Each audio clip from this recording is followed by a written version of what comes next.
Olá, eu sou o Lucas Maciel e você está ouvindo Nossa Letra, o podcast do Instituto Letra Preta. Aqui a gente acredita na educação, no empoderamento e na consciência coletiva como caminhos para um mundo mais justo e igualitário. Hoje a nossa conversa vai mergulhar no universo da arte urbana e da memória negra. Vamos falar sobre o Negro Muro, projeto que transforma os muros da cidade do Rio de Janeiro em espaços de resistência, memória e celebração de personalidades negras que marcaram nossa história. E para isso eu tenho a honra de receber Pedro Rajão, produtor cultural, pesquisador de música africana, curador e idealizador de projetos que conectam arte, história e comunidade. Pedro, aqui, conta pra gente aqui como é que surgiu a ideia de criar o Negro Muro e qual foi o primeiro passo desse projeto? Bom, o primeiro passo mesmo foi um impulso de querer pintar o Fela Kuti, né? O músico nigeriano Fela Kuti, que inclusive faz aniversário hoje, dia 15 de outubro, que é um músico criador de um gênero musical, né? A gente chama de Afrobeat, que é anterior a esse Afrobeats, né? Que hoje em dia tem essa pegada mais kuduro, né? Uma pegada mais periférica, eletrônica e tal, mas que tem quase o mesmo nome. Mas o Fela criou esse gênero ainda nos anos 70, fundindo jazz e soul com percussões africanas, com cânticos iorubais, enfim. Ele foi um cara que levou muito ao pé da letra a militância ao seu estilo de vida. Então, ele criou um partido político, tentou ser presidente da Nigéria, foi preso várias vezes, foi torturado, e uma vida muito marcada pela entrega dele à causa espiritual e política dele na Nigéria e pela vibração e genialidade musical do cara. Assim. Enfim, eu estou fazendo um filme sobre ele há 15 anos e queria grafitá-lo no Rio. Acho que o Fela tinha que ser tão ou mais famoso que o Bob Marley no Brasil, pelas coisas que ele falava, né? Pela todos os paralelos que a gente pode traçar com o que ele estava denunciando na Nigéria nos anos 70 e 80 e o que acontece no Rio de Janeiro hoje, por exemplo. Né? Então, eu convidei o Cazé para pintar esse mural do Fela. A gente até então não se conhecia, a gente foi apresentado por um amigo em comum, e foi justamente porque eu pedi uma indicação de um artista, de um grafiteiro. Então, o João Braga, editor de vídeo, genial, nosso amigo, trabalhava com o Cazé numa agência, como designer, motion designer e tal. E daí começou a fruir essa parceria que já tem, enfim, como amizade, mais de 10 anos, como projeto quase 8. E o Negro Muro tem 73 murais hoje, espalhados pela cidade. O primeiro muro foi pintado onde? O primeiro muro da nossa parceria foi o Fela Kuti na rua Nossa Senhora de Lourdes, ali, Grajaú, Andaraí, em frente ao Colégio Estadual Francisco Campos. Mas a gente considera esse o Negro Muro número 0. O número 1 mesmo foi o Lima Barreto, porque foi o primeiro que a gente pintou com esse conceito já de... Aí está o Lima aqui, minha produtora aqui, sou aqui. Foi o primeiro que a gente pintou com esse conceito de atrelar a figura, a personalidade ao território onde ela está. Então, o Lima Barreto é uma figura notória do Meia, inclusive faz aniversário junto com o Meia, dia 13 de maio, e a gente pintou ele numa escola abandonada na época. É um muro que não existe mais.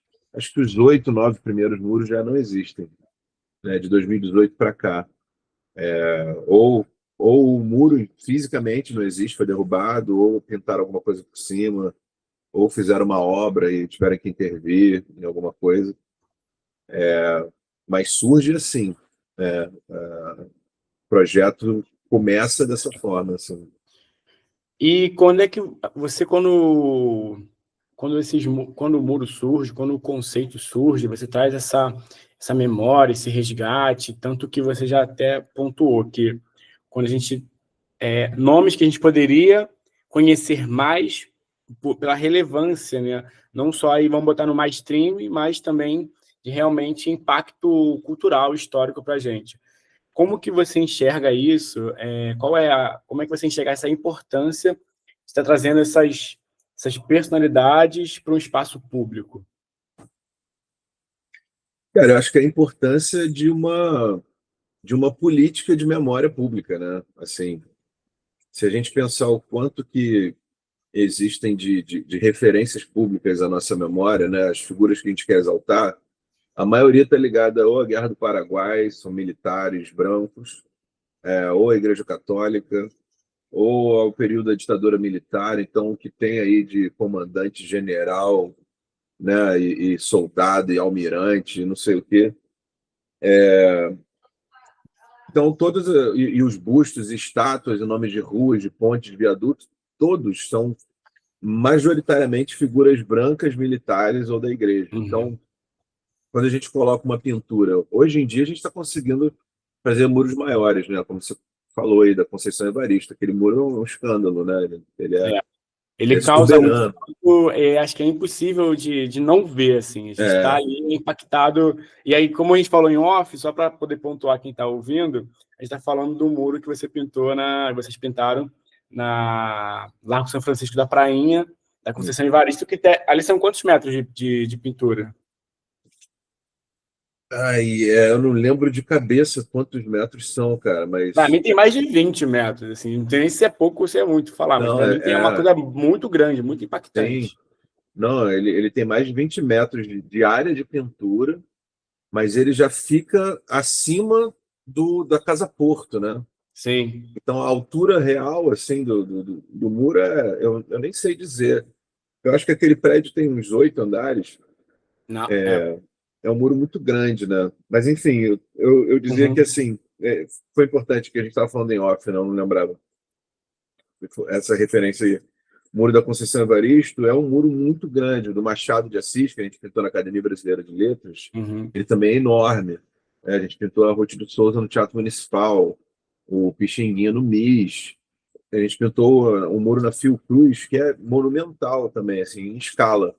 Mas mesmo os muros menores, como o da Chiquinha Gonzaga, que fica ali na Riachuelo, como o muro do Abdias Nascimento, que agora também não existe mais, que era ali no metrô da UERJ, no Maracanã, são muros que mexem com a nossa memória, mesmo que inconscientemente, passando todo dia num lugar e vendo aquela figura naquele mesmo lugar, a sua memória vai fundir essas duas, Uhum. né, esse local e essa pessoa, esse personagem.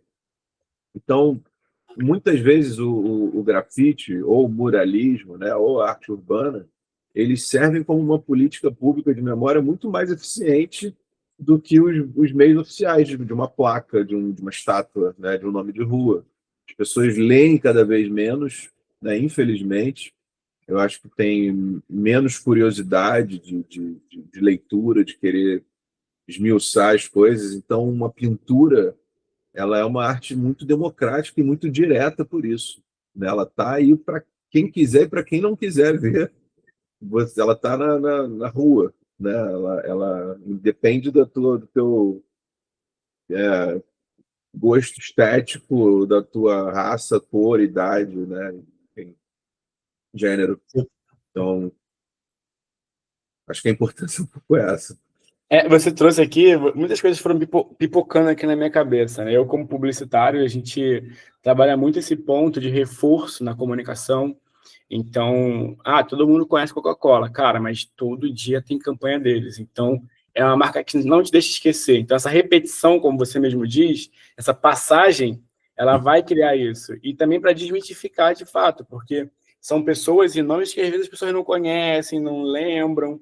Então, super concordo e me impactou você falar desse ponto, porque, de fato, e aí outra coisa que pipocou foi isso, é que uma imagem vale mais que 1.000 palavras. Então, se a galera não está lendo hoje em dia, cara, ela vai te ver, você vai conhecer, querendo ou não, lendo ou não. Então, fiquei feliz assim, de ouvir como é que você enxerga, como vocês enxergam esse, esse processo, né? Como é que as pessoas podem estar vendo isso.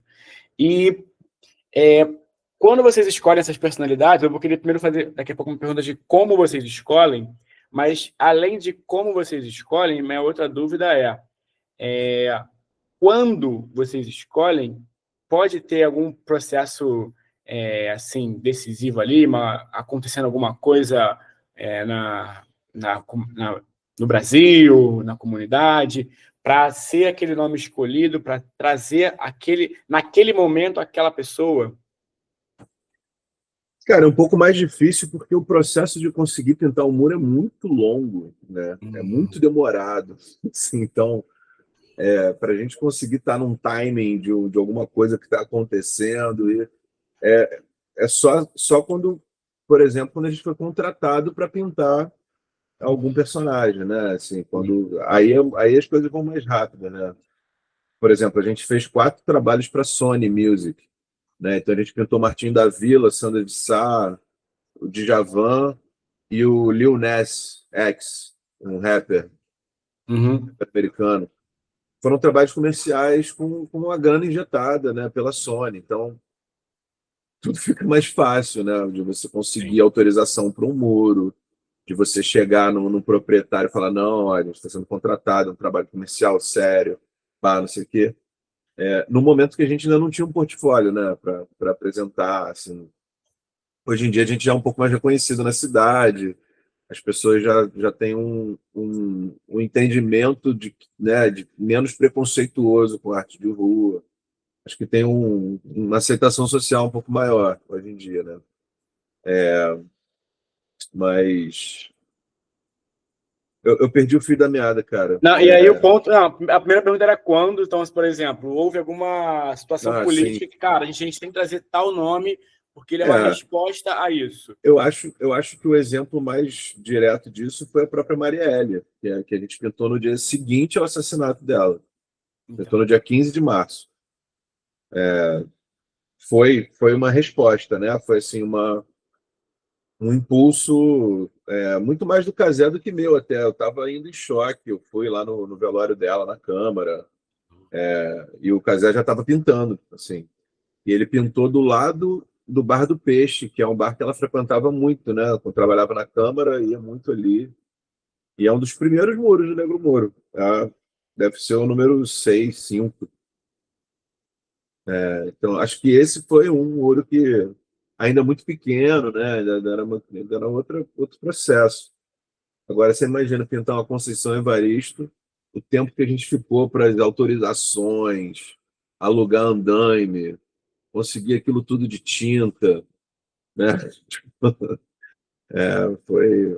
É um processo árduo. e aí já a pergunta de como vocês escolhem, assim, acho que para Marielle já foi claro, mas porque a gente tem realmente muitas figuras apagadas. Em outro bate-papo aqui conversei como que até a música da Mangueira traz, né, a história que a história não conta, que a gente tem no Brasil. Então, como que essa seleção, como assim, óbvio que eu acho que é meio, não vou nem fazer falar de ranking, né? Não é um ranking aí de quem vem primeiro, quem é maior que quem, mas quais nomes são mais ali? Por exemplo, vocês têm um processo aberto, sei lá, de 5 propostas de ruas e locais, e aí quem aceita, de repente, vai ser 30. o primeiro. Tem engatilhado dezenas, com autorização, com pesquisa pronta, Uhum. com aval da família, que a gente precisa do dinheiro para pintar. Então Sim. tem vários personagens, né? É claro que, pô, agora a gente vai fazer 8 anos de projeto, tem 73 muros. Então a gente já pintou do cânone, né, da história preta brasileira, a gente já pintou alguns consideráveis, né? Assim, pô, João Cândido, Xinguinha, Elza Soares, né? A gente, enfim, Cartola, né? Tem o Luiz Gonzaga, tem do Caymmi, tem uns aí que são figuras obrigatórias, né? Uhum. De um projeto que está falando de memória negra pintar no Rio. Mas é um projeto infinito, né, cara? Falar de memória negra no Rio de Janeiro nunca, nunca vai ter uma escassez de personagens. A gente vai chegar a 1.000, vai ter mais 1.000 para a gente fazer ainda. Sim. Então tem muitos personagens que já estão organizados, que eu já tenho um muro, que eu já sei que ali vai ser ótimo, que tem visibilidade, que o proprietário me autorizou, que a família já me cedeu fotos de arquivo para a gente montar o layout, mas que custa uma grana e a gente vai ter que captar. Aí ou vai ser edital público, ou vai ser alguma chamada de alguma fundação, ou vai ser um crowdfunding. A gente está o tempo todo captando, né, irmão? O tempo todo. Hoje eu vou no Pedro II, à tarde eu vou lá no Instituto Goethe, que a gente vai fazer um trabalho lá também, ali no Passeio Público. E à noite eu já tenho uma reunião para a gente fazer um muro em novembro em São Paulo. Então é realmente o dia inteiro atrás dos recursos para viabilizar a coisa, entendeu? Você estava falando, estava lembrando como que isso foi bem atual para a gente, até com esse julgamento do STF aí, do Bolsonaro e tal, como que ficou muito vivo o discurso, acho que até o Alexandre de Moraes trouxe, né? Como que quando o golpe dá certo, quem dá o golpe vira a estátua, né? Então, o que você trouxe no começo sobre vai ter muito militar, vai ter muita referência de pessoas líderes da igreja. Brasil Então, Colônia, né? Bandeirantes, enfim. e se tu traz assim, esses nomes, as pessoas falam, mas tá militando, tem que esquecer. Eu já conversei com muita gente que fala coisa que me irrita, assim, que não dá para, às vezes, continuar a conversa, sabe? Mas é, Vê se algum judeu vai parar de falar do Holocausto, cara. Entendeu? Eu acho isso de uma preguiça intelectual, né? Ah, tem que esquecer, tem que parar de falar nisso. Parar de falar nisso, enfim. eu já morei um tempo na Alemanha, e aí lá eu lembro que me impactou muito quando eu estava, isso por várias cidades da Alemanha, mas também tem outros países lá. Chama Pedra do Tropeço. Já ouviu falar dessa Pedra do Tropeço? É uma pedra que dá para comprar pelo site da prefeitura, e aí eles têm o registro todinho de quem morou em determinada casa. Então é uma pedra, como se fosse um paralelepípedo, que quem compra essa pedra é colocada em frente à casa onde o judeu morava. E aí nessa pedra vai estar escrito o nome da família, o ano que ele foi mandado para os campos de concentração e o ano que ele morreu, se tiver o registro. Isso é colocado assim, então a pessoa paga para poder ter isso na frente da casa. Então, existe até uma disputa sobre, cara, eu estou morando numa casa que estão dizendo que foi invadida pelos alemães, tudo mais, pelos nazistas, e lá eles têm o museu da polícia nazista e tudo mais. Então, eles têm muitos museus que vão estar sempre mostrando como que a história aconteceu, não é apagando, não é escondendo. E Claro. aqui no Brasil a gente tem essa conversa de tipo assim, esquece, apaga. E esse apagamento ele é muito prejudicial, né? Parece que só esquecer, só não falar sobre o assunto, as pessoas querem superar, defender que precisa superar sem falar, sem defender. Então, quando a gente vai falar aqui, por exemplo, de espaços sobre memoriais, entra nessa conversa do tipo, não precisa. Uhum.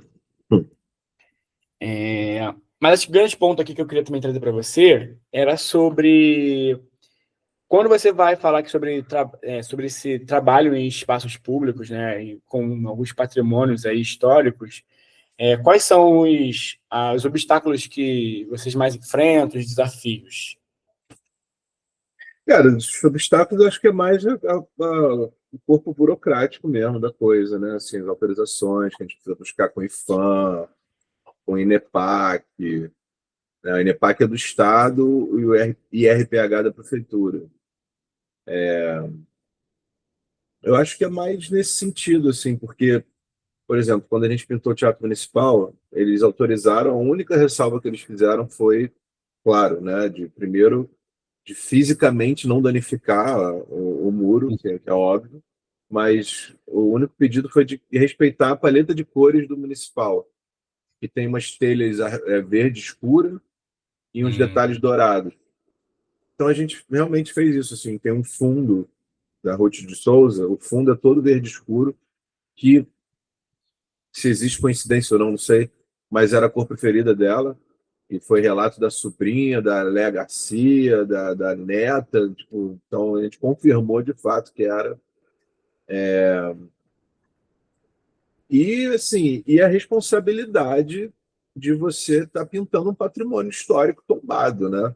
Assim, eu como cidadão do Rio, preocupado com memória, preocupado com a nossa cultura, com a nossa história, arquitetura, né, e enfim, identidade dos bairros, identidade do subúrbio, identidade do centro histórico, é uma responsa muito grande, né? Você primeiro está mexendo com a memória de alguém, em primeiro lugar, né? Infelizmente, a maioria das histórias negras passam por muitos lugares de dor.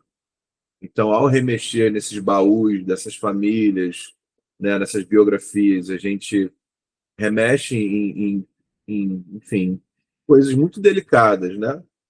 E também do que a gente quer colocar ali para a sociedade em si, né, cara? Para toda criança que passar por ali, para toda senhora negra que passar por ali, para todo racista que passar por ali, o que a gente quer mostrar, né?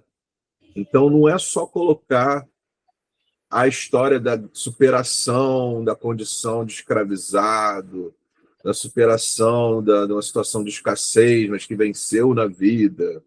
A gente quer uma afirmação propositiva, né, cara, da nossa memória, do nosso lugar de destaque, né, do nosso lugar de vanguarda, né, nosso povo preto, ameríndio, foi escravizado, mas fomos nós que também trouxemos o conhecimento do minério, de manipular ferro e de filosofia e de manejo da terra, de agricultura, de conhecimento das estrelas, de conhecimento do mar, porra, de engenharia, né?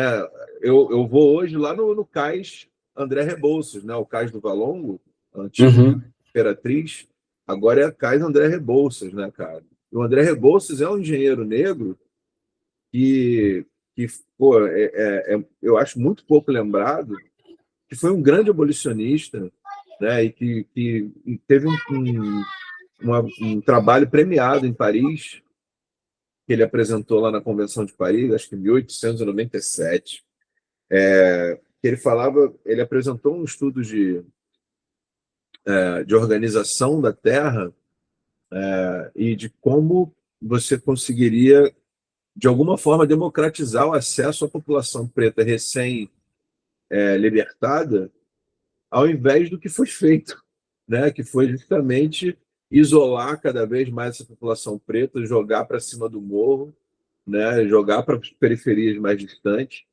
Então, cada memória desses personagens que a gente mexe também traz ao redor não só uma história de vida, né? Mas um período histórico do Brasil, né? Uma luta popular que estava acontecendo, uma causa.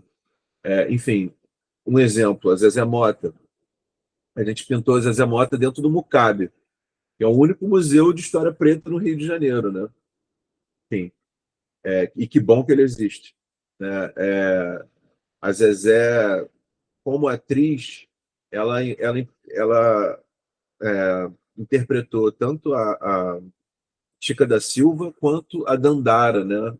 A Dandara no filme Quilombo, Chica da Silva no filme Chica da Silva, ambos do Cacá Diegues. Então, e ela também tem um ensaio que ela está, enfim, vestida como Oxum.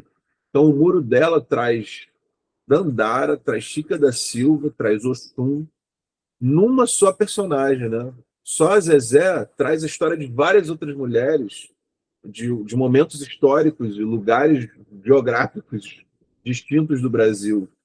Então, o muro ele tem um poder, ele, né, pelo menos espero que ele tenha um poder, que não seja só, olha só que foto bonita do Luiz Melodia, mas, pô, que legal passar aqui no Estácio, ver o Melodia todo dia, né, na rua que mataram a Marielle, ter essa memória, porra, positiva, né, de um cara preto que era daqui do São Carlos, do Estácio, e tem o Negro Gato ali andando no cantinho, e tem a mãe dele costureira, e tem a bandeira do Vasco, apesar de eu ser flamenguista.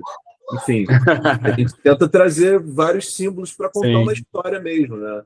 Para não ser só um 3x4.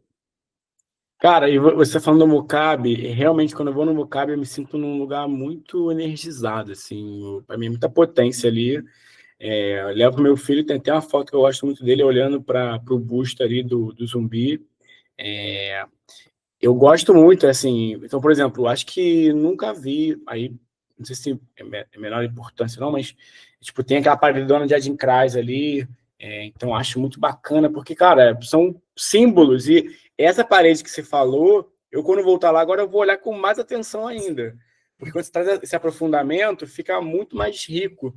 A gente já olha, eu sempre olhei ele, sempre passo ali admirando, quando eu entro ali, e é um lugar que me dá muita tranquilidade assim de estar. Então, gostei também de saber sobre esse ponto, sobre como que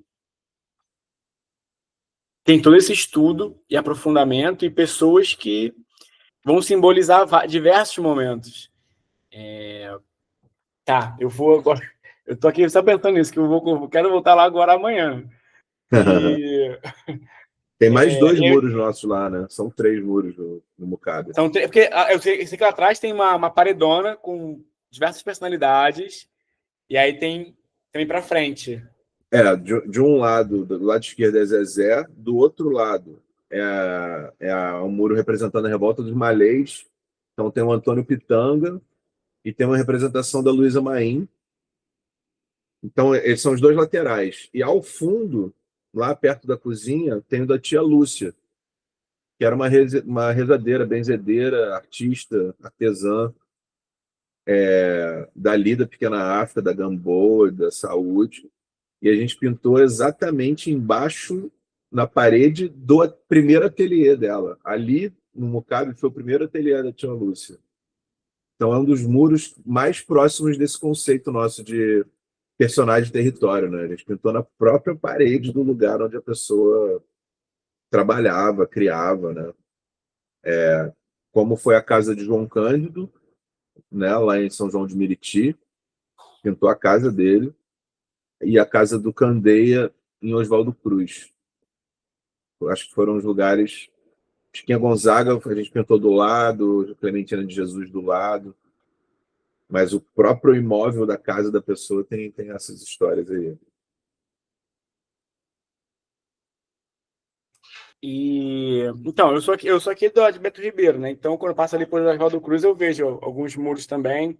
Tem uma É, parte da prefeitura, então eu vejo ali uma parte da uma prefeitura, a subprefeitura que tem uma pintura muito, muito rica ali dentro. E também só queria lembrar aqui que vocês também trazem essa a experiência desses espaços para dentro de escolas, museus, né? Então, espaços comunitários também. E já falando um pouquinho aqui do Mucab, mas como é que vocês diferem esse trabalho mais direto, né? No muro da cidade, quando você vai para dentro de escola, por exemplo? como que a gente difere? Porque quando a gente está dentro da escola, eu acho que tem uma. Aí é uma pergunta, né? Se tem um tom mais didático, como que é essa escolha, como é que é essa conversa também? Aham. Cara, eu acho que a pintura em si, em determinados espaços, ela tem um teor mais didático, sim. Por exemplo, da Lélia, que a gente está pintando agora, enquanto a gente está falando, né? A gente está no segundo dia de pintura hoje. É um dos raríssimos muros que tem o nome da pessoa escrito no muro, Hum, por exemplo. A gente tinha um que foi apagado, que era do Januário Garcia, na Avenida Chile.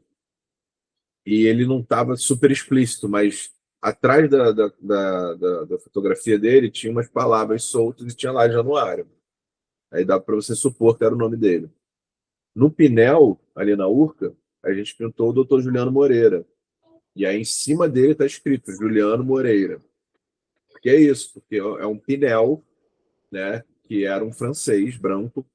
Então, se a gente pintar uma pessoa ali e não disser quem é, muita gente vai achar que é o uhum. Pinel, né? Então, a gente achou importante escrever. A Lélia, pô, é na fachada do Pedro II, né, cara? Que eu acho que em atividade talvez seja o colégio mais antigo do Brasil, não sei. Mas é um dado bem assim mesmo, é um dos mais tradicionais e é um colégio também tradicionalmente muito ligado a várias lutas sociais, né? Assim, é um colégio historicamente de esquerda, tem um núcleo de professores e alunos negros bem forte, bem atuante. Uhum. E a Lélia é ex-aluna do Pedro II. Então, é muita gente que passa ali na Rua São Francisco Xavier, em frente ao Colégio Militar, né? Então, assim, escrever o nome dela ali tem, eu acho que tem essa diferença, mas não são raros os casos, sabe? A experiência na escola é sempre uma delícia, cara. Mesmo quando a gente passa na hora de recreio, parece aquela loucura, né? Tu atravessa uma quadra na hora de recreio, meu irmão. Professor realmente tinha que ganhar muito bem, cara. Porque, assim, tinha que ter uma taxa de insalubridade alta. Mas é muito maravilhoso, né? A curiosidade das crianças, dos adolescentes, tanto com o que me cabe, né? Que é a história que a gente quer contar, Uhum. quanto com questões técnicas, né? Junto com o Casé, por exemplo, sobre a tinta, sobre o spray, sobre o pincel, né? E sobre trabalhar pendurado no andaime. Eles trazem muito essa curiosidade, essa vibração, né? De estar vendo um trabalho sendo criado ali no espaço da escola deles, né? E é a 19ª escola que a gente está pintando. Então, para além de eu estar em sala de aula frequentemente, como palestrante, falando do processo de pesquisa, do projeto, passando para eles um pouco enfim, um pouco de métodos, né, de pesquisa e Uhum. também do trabalho de campo, que é muito importante, né, nesse fazer artístico do Negro Muro. Chegar no lugar onde a gente quer pintar, conhecer as pessoas, comer um PF ali na vendinha da tia, entendeu? Perguntar quem conhecia fulano de tal, se tem foto, onde é que eu procuro, onde é que eu acho. Chegar pisando devagarinho, né, como a Dona Ivone falou, e ganhar o respeito, né, daquele espaço, para que não seja simplesmente uma coisa alienígena de chegamos aqui pintando, tirar uma foto e fomos embora. Então a gente tenta estabelecer essa, essa relação de respeito com os lugares onde a gente está chegando. E nas escolas não tinha como ser diferente, né, cara?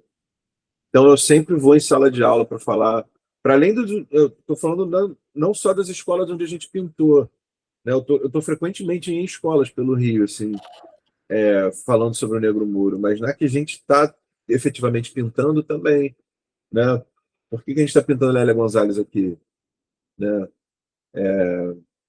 A gente pintou Alessi Brandão no Pedro II de São Cristóvão, né? E a Alessi foi lá inaugurar o muro, a faixa, falar com os alunos.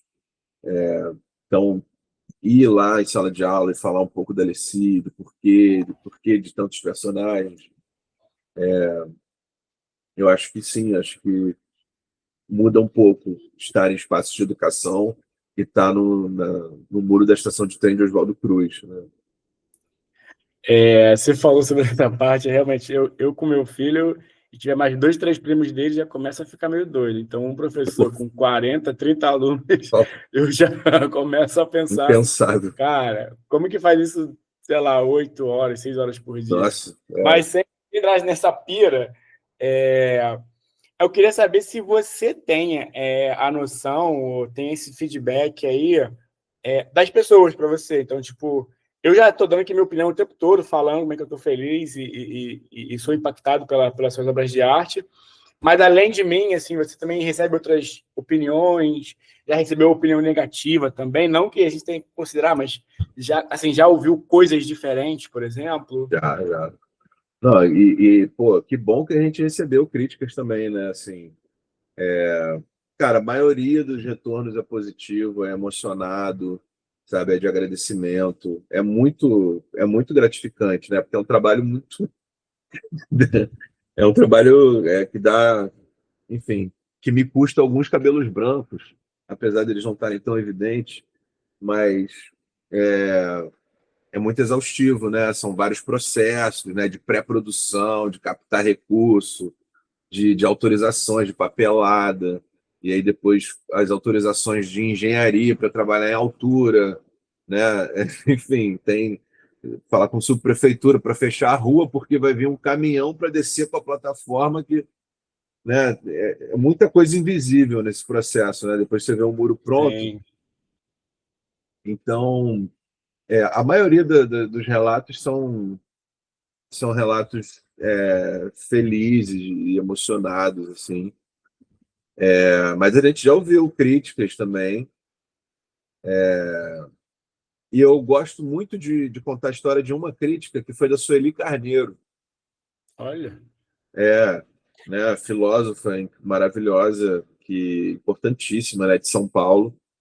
A gente pintou ali na Rua Riachuelo a Academia Negra de Filosofia. É a esquina da Rua do Resende com Riachuelo.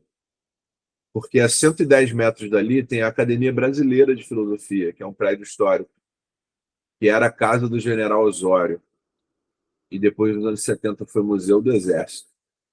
E de 2006 para cá, virou a Academia Brasileira de Filosofia, que eu nunca vi aberta na minha vida. E eu morei ali naquela esquina, 6 anos. Então, assim, eu acho uma metáfora muito poderosa que a Academia Brasileira de Filosofia sempre esteja fechada. E a gente pintou a 100 metros dali, na mesma rua, 10 personalidades da filosofia negros brasileiros, todos vivos, 5 homens e 5 mulheres. Com uma provocação mesmo, sabe? De uma academia que não contempla saberes negros, né, africanos. Eu entrei no site deles e basicamente toda a bibliografia é europeia. E isso não é surpresa nenhuma, né? A gente vai falar em filosofia. Então, colocar aquelas 10 personalidades da filosofia ali foi um desafio grande, também por estarem todos vivos. Então, quando você está representando visualmente uma pessoa que ela está viva, ela pode não gostar, né? Sim. Ela está aqui para falar, ó, cara, não gostei disso aqui, troca isso ali. E a Sueli Carneiro, eu estava em contato com a assessoria dela, ela falou, ó, eu vou estar no Rio dia tal. Eu falei, pô, é o dia que a gente vai estar pintando ainda, vem aqui visitar a gente e tal. Eu peguei ela lá na Amarelina, Cinelândia, levei ela lá no muro e ela olhou tudo e falou, nossa, tá tudo lindo, estão todos incríveis, mas essa aqui não sou eu. Falou assim, de cara, logo, pá! Aí eu, pô, como assim? Falou, não, mas como assim? Não, você não sou eu, você já me viu de turbante? Aí eu parei assim, falei, de fato, eu não vi nenhuma foto sua de turbante. Pois é, por que você me colocou de turbante? E eu sou pesquisador do projeto, né, cara? Então, assim, eu falei, ó, dona Sueli, realmente essa foi uma escolha estética do artista, né? Porque cada personalidade a gente colocou com meio que uma bata africana, uma roupa mais tradicional africana, assim. E ele botou um turbante nela e em outros personagens também. Só que a Sueli tem dreads e ela se considera, apesar de ser uma mulher do axé, ela se considera uma mulher rastafari. E aí, quando você esconde os dreads dela, Ah, você está causando uma, né? Vamos, o quê? Acho que hum. apagamento seria muito forte, né? Mas você está É uma modificando a afronta imagem dentro dela, da crença dela, né? né? E o que é um cabelo para uma mulher negra, né, cara? Sim, É uma verdade. coisa, é a primeira, talvez a primeira afirmação da mulher seja o cabelo, né? Assim, estética. Sim. Então ela pagou um esporro pra gente, sabia? Botou a Caramba. gente no chinelo e mó sol, a gente pintando aquilo mais uma semana, assim, tipo, eu tava muito feliz que ela tava indo lá, cara. E ela fez assim, ó. Pá. Aí eu, caraca, que vergonha. Eu falei, não, a senhora tem toda razão, tá certíssimo. Eu falo o quê, cara? né? Tipo, é um muro sobre filósofos. Aí a primeira filósofa brasileira, né, que com mestrado em filosofia no Brasil, vem pessoalmente no muro e fala para você, tá? Me dá uma aula sobre imagem e representação. Sim. Então, porra, eu achei genial tomar esse esporro da Sueli Carneiro. Eu guardo como um grande tesouro. É sério. E eu falei isso pro Casé. O Casé ficou sentido. Mas eu falei para ele, falei, cara, as pessoas te bajulam o tempo todo, irmão. Você só recebe elogio o tempo todo. A Sueli Carneiro vir aqui e criticar a arte que está representando ela mesma num muro sobre filósofos, que está falando da sua própria autoimagem, que está falando de estética feminina negra, que está falando de dread e turbo. Porra, isso é aula, brother. Isso é ouro. Gigante, gigante. Ouro. Então, respondendo a sua pergunta, a gente recebe vários feedbacks, a maioria é positivo, mas tem alguns que não são positivos, mas eu gosto muito desse, especialmente, que foi Sim, uma crítica contundente da Sueli. Sueli Black Panther, né, cara? Não vai sim. amaciar na hora de falar, entendeu? Enfim, é isso. Na minha cabeça, eu ainda desceria assim, no sentido de que a gente talvez tenha a leitura e a crença de que talvez um turbante pudesse ser mais poderoso, mais potente do que o cabelo em si, né? E na verdade, não. Você tem Nesse caso, e são os detalhes, né? Isso é muito potente, cara. Eu também adorei esse feedback, com não, certeza. foi um grande ensinamento. Grande ensinamento.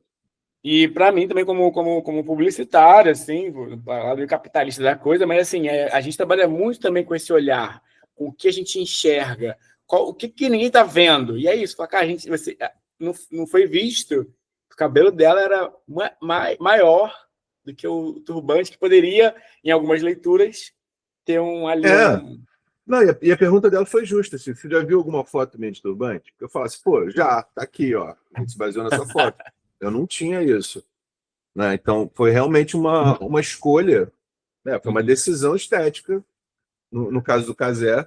E eu não estou falando com isso me eximindo da Não, sim, super responsabilidade. entendo. Mas foi isso. Eu passei as imagens de referência, ele montou o layout lá e passou desapercebido para mim também que o turbante podia ser uma questão, né? Sim.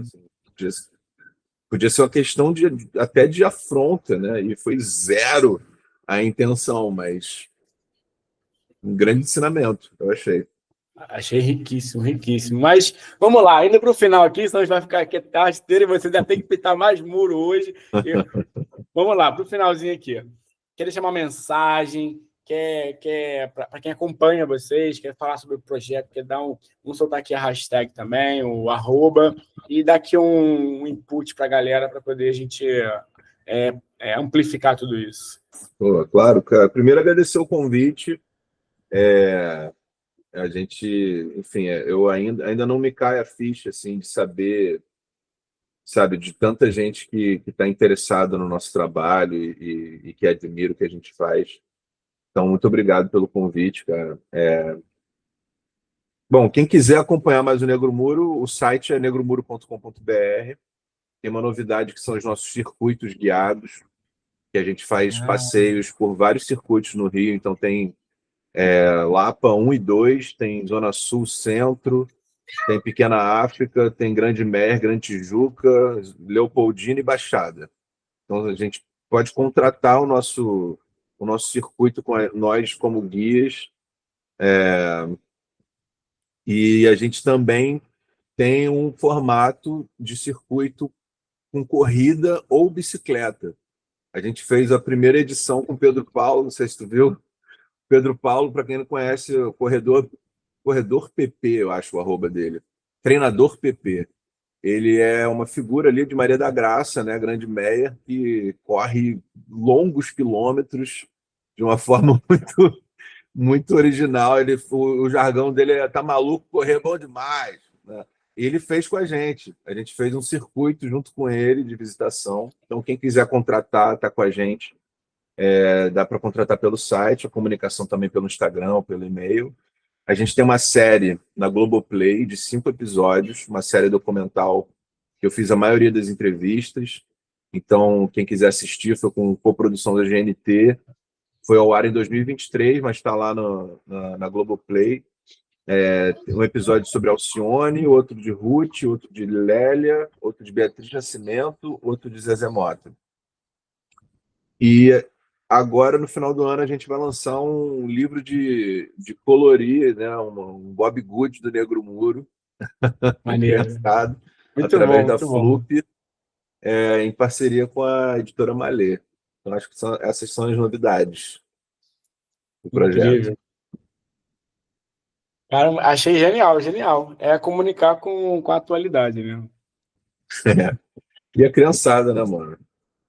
Ver a molecada Então, mas os dois interessada. pontos, tanto as corridas, que, cara, hoje a gente já tá Sim. já no lifestyle saúde, o esporte style, então, e também com a criançada no, cara, vamos participar, então tá abraçando todas as frentes, achei genial, muito, muito bom.